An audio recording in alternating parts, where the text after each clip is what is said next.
Hey everyone, today we're diving into one of the most powerful stories ever told, the parable of the prodigal son. It's an incredible story about choices, consequences, forgiveness, and a love that never, ever gives up, no matter how far someone has strayed. Jesus tells a story about a man who had two sons. One day, the younger son makes a really shocking request. He goes to his father and says, "Father, give me my share of the inheritance." Now, in that culture, this was incredibly offensive. It was basically like saying, "Dad, I wish you were already dead." But instead of getting angry or arguing, the father does something completely unexpected. He agrees.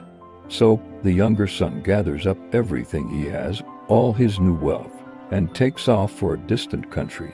He's chasing what he thinks is freedom, excitement, and total independence. At first, life is exactly what the son imagined. He spends all his money freely, lives a wild lifestyle, and loves his newfound independence. But then, the money runs out.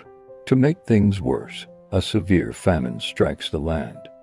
And just like his money, all his friends suddenly disappear. Desperate and starving, the son takes the only job he can find, feeding pigs. For a Jewish man, this was an unthinkable and degrading job.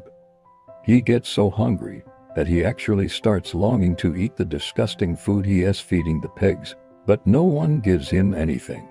It's in this rock-bottom moment that he has a turning point. The Bible says he came to his senses.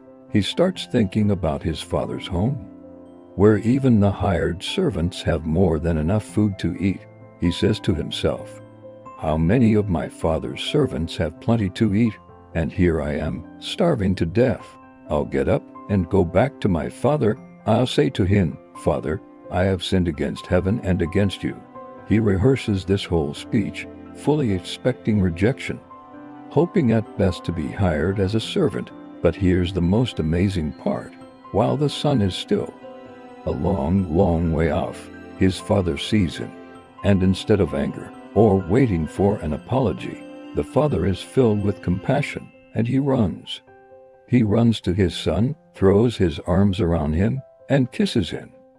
Before the son can even get through his prepared speech, the father calls for the best robe, a ring for his finger, and sandals for his feet, all symbols that he was being fully restored as a son, not a servant.